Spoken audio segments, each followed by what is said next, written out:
As a road tripper, traveling with pets is something I never thought about. My only pet is a gecko, and I'm obviously not going to travel around with her, her tank, her heating lamps, and her heating pad. But when I talked to my friend Britt, an SEO and content strategist, about creating more hiking and camping content, she said she goes camping with her cat. Look, nothing says freedom better than a dog hanging its head out of the car window, tongue all out and everything, but a cat? Danielle, you have a dog.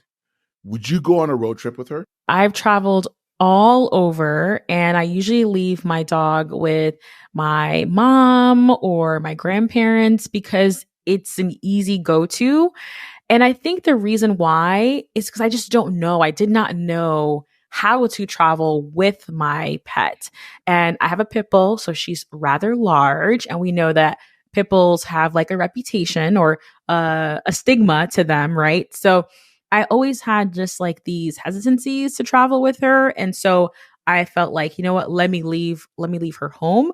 But after listening to this episode, I have definitely reconsidered, and I'm excited for everyone to listen to it because Britt really helps the beginner parent, fur baby parent, really feel more comfortable with taking that leap. In this episode, we speak with Britt, the owner of the blog, The Kas Pack, as well as Shed Happens. She's an outdoor travel with your pets expert. We'll talk about ways to prepare for road trips with your pets, especially if it's your first time. We'll go through all the gear and equipment to keep your fur babies happy and healthy. Bags packed. Mirrors adjusted. GPS set. We're road trip ready. I'm Chris. And I'm Danielle. We're two road trip enthusiasts collectively clocking in hundreds of miles or kilometers a year exploring the U.S. and Canada. Now, if you love discovering new destinations and hidden gems, the best kept secrets locals cherish, and ways to make your road trips more enjoyable and affordable, you're in the right place. Time to shift into drive and get you road trip ready. I am a freelance writer and content creator full-time. And I spend my time writing mainly in the outdoor travel and pet spaces. So I work with different brands to help bring their messaging to light. I'm also an SEO specialist. So I work with helping people basically leverage Google to get their content seen so that things show up on Google. On my own sites, I do have a portfolio of websites, but the one that we're really focusing on right now, my husband and I, is the Kas Pack. And it is an outdoor travel with pets site. So it's about camping, hiking, canoeing, kayaking with dogs and cats. And we share as much information as we can to help people who maybe want to travel with their pets, but for one reason or another, maybe they are nervous about it. They've never tried it before. They're ready to take it to the next level. Like maybe they've always stayed in a cabin, but they want to try tent camping for the first time. Anything we could do to empower people to just get out there and enjoy the great outdoors with their best friend by their side. Yeah, so my pets are all rescues. We're very big advocates for the rescue world here. We have 3 dogs and 2 cats that tent camp and travel with us. Our dogs range in age from my oldest dog, Daviana. She's 15. I actually adopted her back before I met my husband. And then we have Indiana. He's 11. And then our youngest pup is Lucifer, and Lucifer came to us during COVID. He and his litter mates were actually found in a ditch down in Tennessee in a duffel bag. And when they were discovered, luckily they were discovered by a groomer who was driving by and saw that they were in the ditch. And she brought them in and gave them a bath and hooked them up with an amazing rescue down there, which is Baker Bridge Rescue. That's who I worked with. And he had suffered some serious injuries as a young pup. He was only 4 months old, but both of his front wrists were broken to the point that they weren't sure it would ever heal properly. And so down there in the culture down there, like dogs are either useful or they're not. And so he wouldn't have stood much of a chance down in the southern states because he wouldn't have been a useful working dog.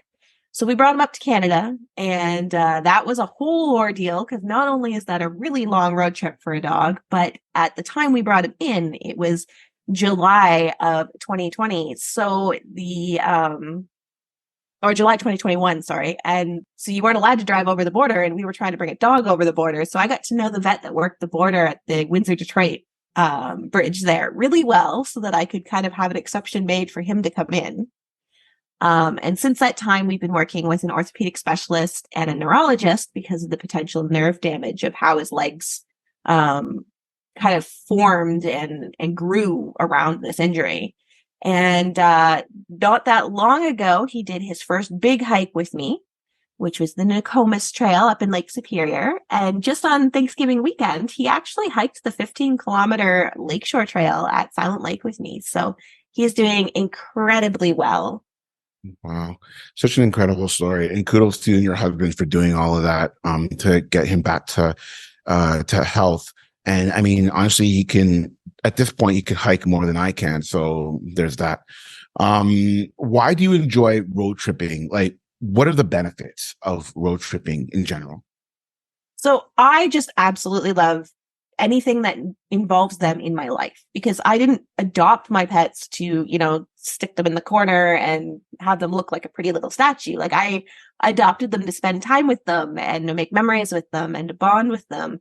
And that actually, we have a large Facebook group where everybody in the group is interested in camping and hiking with dogs in the Ontario area. And so I asked them, and that seems to be the overarching answer from them as well, is just being able to spend that time. I mean, I have a couple answers here that I thought also were interesting. Like Lauren, one of our members, she said she enjoys it because she likes spending time with them and exploring new destinations. And her dog just loves the car. Sarah brought up an interesting point. She camps with 2 huskies because she feels safer, especially when she's going out solo. It gives her that additional safety feeling. We had another one actually pointed out, another one of our members, she pointed out that it's a huge bonding experience for the 2 of them. Just like I was saying, like Shannon says, we've been able to unplug from technology, explore new areas, refresh in the outdoors. It's a huge bonding experience for the 2 of us. So it's that overarching desire to just spend time together and build that relationship, which is why you adopted a dog or a cat to begin with. I absolutely love that. And I think a major reason why I was really interested in having you on the podcast, Britt, is because I have a pit bull, a pitty, and I have not taken her on any trips with me. And I travel for work and leisure, and this is what I love to do.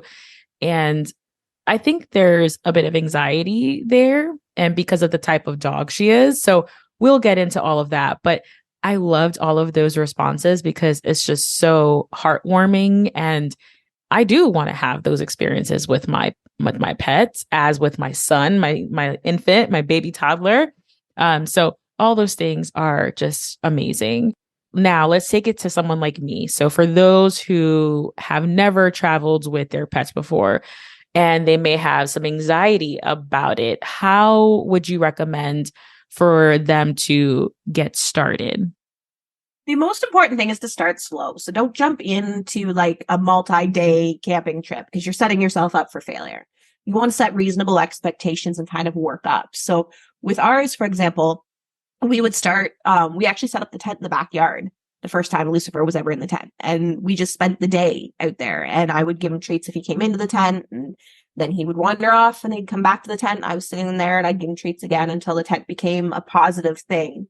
And the same thing happens with a vehicle. Like if you're anxious about the vehicle and you put your dog in the vehicle and the dog's, nervous or uncomfortable in the vehicle, the same kind of thing. Just sit in your driveway, make it a positive thing. Maybe feed them lunch in your backseat so that they start to see that the vehicle itself isn't a scary thing, because these are new experiences. It's new for them. It's a new sights, new sounds, new feelings. Like when the vehicle's going, turning on the vehicle for the first time, that can be scary for some dogs.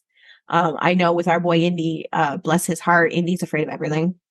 We call him the pansy boy. I love him to death, but I've never had a dog afraid of so many things. Not in a he doesn't have confidence way, but he gets startled very easily and then runs to us to resolve whatever has startled him. And so the first time he got in the car, I remember him like staring down at his feet because he was like, what is happening? There's a sound there, kind of thing. And so in a situation like that, if you just turn the vehicle on sitting in the driveway, you don't have to drive anywhere, and slowly work up to it in that sense. If you are ready to take that trip, let's say your pet is comfortable in the vehicle, they're comfortable in the tent, or Maybe they have a bed that makes them super comfortable and you feel confident that you could stay at a hotel or a cabin with that bed because they know that's their space. Then start small and start close to home. And the most important thing I always tell people, and I stress this in our community for anybody who's starting out, is that if you have to cut it and call it and, head home before your night's over, that's not a failure. It's just a step in the right direction. So maybe you go and you want to go camping for the first time and you get all set up and then it hits like 11 o'clock at night and your dog is howling because they're freaked out and the sounds of nature at night is too much and you have to head home. That's okay. It's a process. You're working up to it. So if it takes an extra trip or two to get them to the point that they're comfortable sleeping overnight in that tent somewhere, it's just baby steps in the right direction. And I love how approachable that is, right? Like all the things you mentioned are things that makes you feel comfortable as the pet owner as well. And it doesn't feel like, oh my gosh, we're going to go to Europe on our first trip, right? Yeah, exactly. And that's the mistake that a lot of people make, is that they jump into this like big expectation of some massive trip that's going to, take so much work to try and get everybody comfortable. And jumping from, point A to point X, you're missing a whole lot of steps there along the way to kind of work up to that. And it's just like if we walked into a gym, and this is an analogy I use all the time. If you walked into a gym for the very first time, you're not picking up the heaviest weights in the entire gym and bench pressing, having never gone to a gym or worked out before. You're going to work up to it. In the same way, you work your pet up to being able to travel. I love that. I love that. Now, I'd love to talk about the equipment and gear that you use, because I'm sure there are things that help you and help your pets to make them feel more comfortable. So what are some essentials or things that you think that folks should definitely bring with them on their road trips? Most definitely. So the most important thing that you're going to make sure that your pet has is a collar or harness that fits them properly with proper ID. No matter where you go, if your cat or dog has ID, the chances of getting them back if something happens is much higher. And there is no right answer for that. There is no one harness that is the best harness. There is no collar versus harness decision. It's all going to depend on each individual pet, what makes them most comfortable and what you're most comfortable with them traveling in. In terms of a leash, I know there's a whole lot of leashes out there and that can be, hard for people to choose. I highly, highly recommend Biothane, because it is waterproof, stink-proof. You just rinse it off. So when you're out there exploring and it inevitably gets dirty, because it will, you don't have to worry about how you're going to clean that. Or even as far as like taking it a step further, a nylon leash that has gotten into, being outdoors multiple days in a row could potentially create a concern in terms of bacteria and things that it's picked up along the way. And a Biothane leash won't. We always travel with a shorter hiking friendly leash, about 6 feet. And then we travel with a long lead. The one I have for Lucifer right now is a 15-foot long lead, plus I have a 10-foot extension. So depending on where I am, I can give him more or less space to kind of run and play while still having that control over him. I don't bring quite as long for the older two because they just don't run as much anymore. But the extension for him is key because, the little guy is a 2-year-old German Shepherd Australian cattle dog mix. So there is no shortage of energy there, especially now that he can kind of get up and go. And another thing that I highly, highly recommend people seriously consider is your first aid kit. We know to bring a first aid kit as humans. You've probably heard it mentioned a million times as a road trip lover that you should have a first aid kit in your car. But what a lot of people don't realize is that a human first aid kit doesn't have everything you need to care for your dog in an emergency. So there are certain things that need to be added to a first aid kit for your dog or cat that you may not have considered, like styptic powder, which is used to stop bleeding if a nail is broken. Because when we break a nail, it hurts. When they break a nail, there's actually a blood vessel in there called a quick that can start bleeding. And it can become serious really fast if that bleeding isn't stopped. So that is a very important addition to your first aid kit. Or vet wrap bandages, because you can't just stick a human bandage on a dog. It's not going to work. So outfitting your first aid kit or having a separate first aid kit for your pets is so important and something I can't stress enough. In order to kind of make that accessible, we actually have downloadable first aid kit checklists. So If anybody is looking to do that over on the Kas Pack, they're free to download, and they're printable checklists with all that additional information. I had asked a couple people in the community also about what kind of gear they use, because I was looking for some interesting answers. People who might have something I don't have, or think about something I don't have. And there was two that really stood out that I kind of wanted to highlight. Sarah, she said that when she's not in bear country camping, which is important to note, so not in bear country, you're not worried about, dangerous predators coming onto your site. She uses dollar store shower caps to put over their food bowl in between when they're eating to prevent flies and rodents and birds from getting into them. Cheap, cheerful, compact, easy.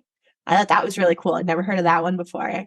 And Kelly said something that made me laugh, because I feel like if you have a pet that has a stereotype to them, you're going to enjoy this. And she has a lab, and labs are known as being like water lovers, right? And she said, well, she's a lab, we still bring a rain jacket in case it's cool and wet, because there's a difference between just getting wet and having fun being wet, and getting wet when it's cold out and it can change your body temperature. So it's a good reminder for everybody that, even that is a consideration. I love all of those. And the shower cap is like perfect. I can imagine already what that looks like and why, right? I love all those things. So I have a follow-up question regarding the gear.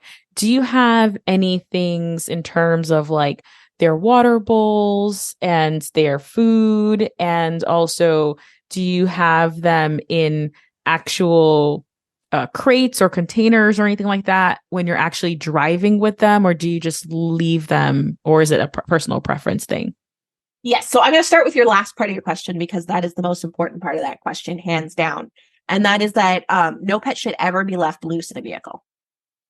It's not safe. You hit, like, let's say you got into an accident. It's not safe for you, because that animal can become a flying object very quickly. B, it's not safe for them. So just as we have to wear seatbelts, they also have to have some sort of seatbelt or enclosure. What you use is personal preference. There are harnesses and dog seatbelts that are crash tested. I know Sleepy Pod is a really common brand that offers that, the actual crash tested ones versus just any standard harness. We do seatbelt our 3 dogs because they are larger, and you can imagine enough crates in a vehicle for 3 large dogs. We wouldn't have a whole lot of space for anything else. But our cats are kept in a crate because they're more comfortable kept in a crate. They're actually kept in a crate together because they're more comfortable traveling together, which is another point. If you separate them into 2 separate carriers, they freak out because they're alone and they feel cut off. But when we put them in together, they're more comfortable. So we use a kind of small to medium dog carrier for the 2 of them. And then if you are using a carrier or a crate, the carrier or crate should be secured. So you could use a seatbelt to buckle that in. There are some carriers that have clips that use the car seat, the car seat clips that are on the seat to hook your car seat to. Some dog carriers and cat carriers are actually designed to leverage that now. But it needs to be secured, because otherwise, just like them loose could be something that flew through the air in an accident, so too could a crate, especially for a smaller animal. As far as food and water, also very important, but very much a personal preference thing as far as what gear you use. And with ours, I actually have a couple of different options. So for water, we use a Lesot water bottle, and it is a water bottle that has a silicone dish on the top that kind of folds up and folds down. So it's really easy. You fold it up, you use it, you fold it down, you put it away. And I love that simply because it is so hiking friendly. Like, it's got a little carabiner. I can hook it on my pack. It fits into the water bottle carrier on my hiking pack that I wear.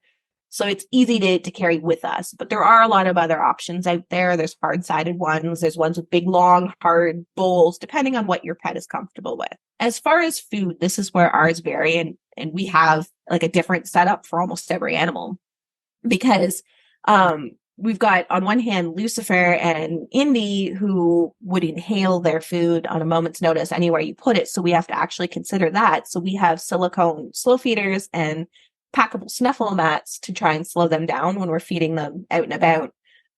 Dav has hit the point now at her older age where she can't, like, she has a hard time with depth perception. And so having sides of a bowl actually throws her off. So we just feed her on a silicone mat, like the ones that are designed to go under a dog's dish.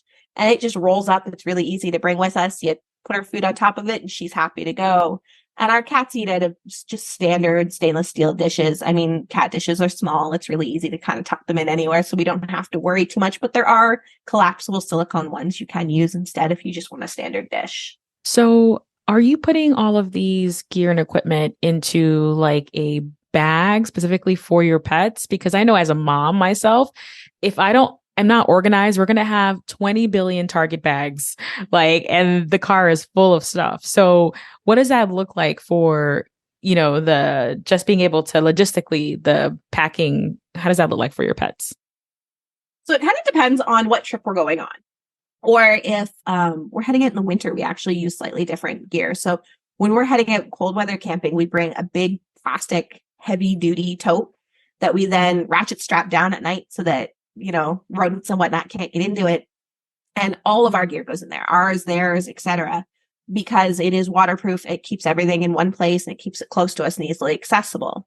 When we're backcountry camping, obviously you're concerned about space because you have to carry everything with you. You can't just, drive up and unload your vehicle. So in those situations, each of us has a pack, and that includes the pups. Each of the pups has a pack. Dab doesn't carry one anymore, but she used to. And they can carry some of their own gear. You have to watch the weight limit. You should never have a dog carry more than 25% of their body weight, and you should work up to the 25%. So going back to that gym analogy, you're not going to pick up the heaviest weights. Well, you don't expect them to carry the heaviest weights. So work up what they carry as far as weight goes. But ours can carry their food dishes, their extra leash, like all of that can go into their packs. And that way we don't have to worry about as much of what we're carrying. Now, of course, when we're backcountry, we also tend to skimp a little bit and go with the easiest possible, smallest possible gear, as opposed to going a little bit over the top when we're front country camping. Like we use a pen, an exercise pen when we're front country camping so that they don't have to be tied out, versus backcountry, we're just going to use a biothane long lead. So, I mean, the gear that you're carrying is different, but they can carry most of their own backcountry gear. So when you talked about that lead, are you talking about the lead, like, is that always on the dogs at all time? Like, do you know what I mean? Or is it only when you're hiking? Like, do you always have them strapped to something? Because I mean, if you're in the woods, right? Like, I don't know, like there's wolves out there. There's all kinds of things. Like the dogs might, I mean, not maybe your older one, but the younger ones might stray away too far. And like, I don't know, like that would be a concern if the dog runs away. Or so do you have them like tied up at all times? Or, and then you said at certain times you have them in a pen as well, I guess, which would be like a fenced in area. Yeah. So when we're front country camping, we have a pen, and we actually use their Midwest Homes exercise pens, and they come in like a set of 8 panels, and you can connect more than one. So we actually hook up 3 of them and then extend them out from our dining shelter, our Kuma Bear Den gazebo. And it creates an enclosed area so that when they're in there, they can be off leash. But the places that we front country camp are leash required areas because we tend to stick to the provincial parks. And so if they come out of the pen, they have to be on a leash at all times. As far as when we go out, maybe crownland camping or go camping at a private property, that is kind of a matter of, I don't want to say personal preference, but it's a case by case basis. So if you are in an area where your dog is permitted off lead, there are some things you need to consider before you just unhook the leash and let them go. And like Christopher said, like if they're going to run off, that's a serious safety concern for them and for you. So you need to make sure that you have a dog that has bulletproof recall. They're going to listen to you above and beyond all else, and that they're going to stay near you. So for example, we actually live in kind of a unique situation, as I'm sure you see all the wood here. So my husband and I moved to a cabin in the woods. We literally live in the middle of 100 acres of woodland. So we have trails all around, and we go out on our property all the time. And my little one, actually, my youngest one, Lucifer, we had a deer come across the trail about 30, 40 feet ahead of us. And he recalled off the deer instantly and came to me. And so like he was willing to completely ignore a deer in front of him to listen to the recall I gave him. And unless your recall is that solid, you shouldn't be assuming that you're not going to run into trouble. So it really is a case by case basis on how well your dog listens off leash. And I will stress that being off leash ready does not necessarily mean that's the only dogs that are properly trained. There are great dogs out there who are just overly excited by a trigger and don't want to listen in that moment because they're overly excited to see something. I honestly am very picky about where Indy can go off leash.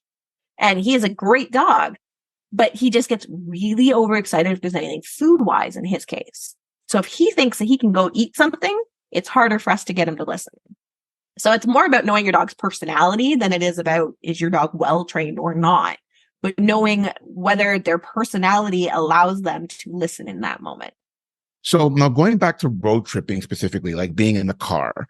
Now I know for me, when I'm driving, I drink a lot of water. So I often, like, I try to fight it, but I have to pull off and do washroom breaks. So what's this like for dogs? Like, how often are you stopping on a road trip, like with dogs, like whether for them to use a washroom or whether they need to drink something or eat something? Like, how often are you doing that? And are you going to the same places that you would go where us people folk go?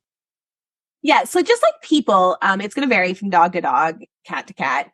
Some animals can go longer. Some need to stop more frequently. I know we stop more frequently now that Dav has hit 15 just because she can't hold it as long as she used to when she was younger. But on average, I recommend having a stop at least once every 3 hours. But you need to know your pet and whether that needs to be even more frequent than that. As far as where to stop, you can stop at, the usual en routes and normal pit stops. A lot of them do have a grass area that you can take your pet out to let them go to the bathroom. However, there are also a lot of other options. And this is another question I posed to the community and got some really great answers here. Lauren suggested all trails to find just a smaller hike so that you could go out for maybe a 15-minute hike, which is what we often do. We use all trails no matter where we are because, for example, as we've said, Lucifer is a troublemaker. He has so much energy. I call him our ball of chaos. And so if we're taking a long road trip, there has to be an opportunity for him to let some of that energy out somewhere. So getting him out on just a short hike versus just sitting at a pit stop somewhere is so important. Anna suggested the Dog Pack app. It has like dog parks and pet friendly areas mapped out. So you could find maybe a dog park to let your dog out to stretch their legs if that's something you're comfortable with. And as Maureen pointed out, Ontario Parks day passes are great. Like if you have an Ontario Parks day pass, you could stop at any of the parks along the way while you're traveling. I know when we were living in Windsor, we would travel up to like 6 Mile Lake, Owenda, Arrowhead, that kind of area around, heading into the Muskokas. And on the way back, we always stopped at the Pinery to let them stretch their legs because it was kind of that halfway mark for us. So that's something great that you can do if you do have a day pass available. Okay, so because we're talking about dogs, I mean, when Britt and I were first talking, like she was saying that she traveled with her cats. And I was like, what are you talking about? Who travels with their cats? Right. So for me, it was a complete shock. So I have to ask, like, how do you travel with the cat specifically? So is there differences between road tripping with a cat and a dog? Essentially. And then going back to the leash question, like, do you have your cats tethered to a leash as well? Because I know cats are trouble. So like, do you have them tethered as well? Yeah, so traveling with cats versus dogs actually isn't all that different. There are some minor differences. The biggest difference in terms of the actual road trip itself is going to be the litter box. So unless your cat is trained to go to the bathroom outside, and some people do train their cat to go to the bathroom outside, just like a dog, you pick it up and you go kind of thing. Otherwise, you do have to somehow accommodate the litter box needs. So we actually travel with a portable litter box because there's no way you're going to convince Jinx, our youngest, to go to the bathroom out in the middle of nowhere. She's a bit of a spoiled diva. More on that in a moment. But so we use a travel litter box. It's actually a soft-sided litter box. It has a zippered top on it because you can kind of cover it up and keep all that smell contained. If they do use it, we use a poop bag just like you would for a dog and scoop out the litter so that we don't have that, in the vehicle traveling for the next few hours. But litter still sometimes picks up a bit of a smell. So having a litter box that closes off in that way kind of keeps that contained and dealt with. But when we stop at a road stop or if we're going to a short hiking trail or something, we just take a moment, we take the litter box out and give them a chance. Now, both of our cats are leash trained and they do actually respect the leash fairly well. So if we're hiking, Pippin, actually, our little one, she's only about 3 pounds. She's this tiny little, tiny little kitty. She looks like a little kitten, but she's 15 years old now. And she'll hike right alongside the dogs. Like, she loves walking on her leash. She thinks it's the greatest thing ever. Jinx, the diva, as I previously referred to her, doesn't mind hiking, but she doesn't want to be paws on the ground. She wants to be carried like the royalty she is. So we wear a cat backpack. And then when Pippin's little legs get tired, Pippin goes into the backpack as well with Jinx. So Jinx likes being out there and being out in the great outdoors, but she's not going to walk on a leash like a dog does. So that's also something to kind of consider with cats, is that some of them do learn to, travel in that kind of more dog-like way, and some don't. And that's okay. Both personalities are okay. When we're on the campsite, I don't trust the cats as much as I do the dogs in their harnesses. There is no such thing as an escape-proof harness for a cat. Anybody who travels in adventures with cats will tell you that. So we take one of those exercise pens like what we use for the dogs, and then we actually have a cover for it that goes on it so that they can't climb out the top. And we set up a little cat area on the campsite. So if I'm not actively like walking Pippin around the campsite on her leash or sitting and cuddling with her in the hammock with me, then they're in that pen when they're on the campsite, so that we know that they're safely contained. Yeah, exactly. Every pet is different, and being able to find the right answer, there's a lot of trial and error. And as I said with the camping thing in the beginning, failing isn't bad. If you try something and, maybe you put a harness under your cat for the first time and you tried using one of those vest style harnesses and your cat flopped over sideways and refuses to go anywhere in it, but they're comfortable in a standard H style nylon harness. That's okay. Try different things, experiment with different things, always work up to it slowly. Don't just throw something on them and expect them to be okay with it, but don't be afraid to kind of shift direction and try something new while you try and figure out what works best for them. As I said, I would love if Jinx would be, paws on the ground like Pippin. That's just not her thing. And just like some people aren't interested in camping, some cats aren't interested in hiking, and that's fine. She enjoys traveling in the backpack and being able to watch the birds and the squirrels and everything as we go. She just doesn't want to be paws on the ground, and that's cool. For those who are considering leaving their pets at home or leaving them behind, any recommendations for what that would look like and options for them? Yeah, so sometimes there are situations where it just isn't feasible to bring all of your pets or to bring your pets at all, and that's okay. Jinx actually can't do a road trip over about an hour before she starts freaking out. So we only bring the cats on closer trips. But if we do the big, long trip, like we went up to Lake Superior, for example, that's a 10-hour drive. We didn't bring the cats with us. So in those situations, we have a friend or family member come and check on our cats.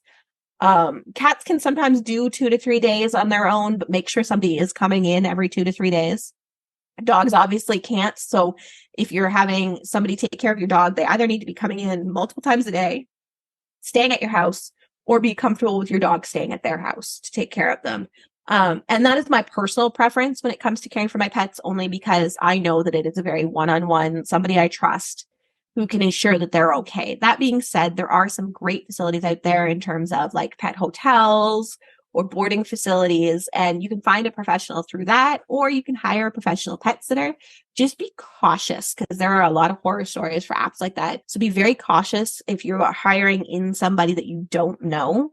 Just hiring sight unseen. That always makes me nervous. I've never been okay with that, but now that I'm hearing all the horror stories, I really caution people against going that route. Thank you so much for coming and sharing all your knowledge and wisdom with us. Oh, I had a great time, and thank you for inviting me. Anytime that I can, help empower somebody to be able to take that step and include their pet, I absolutely love doing it. So this was great. And I'm the person that you helped. Like, I feel like I'm a bit more empowered, and I'm like, okay, what's next? What next adventure can we do together as a family? So I so appreciate it. This was amazing conversation. Lots of resources, which will all be in the show notes and on our website. So thanks again, Britt. We really appreciate your time.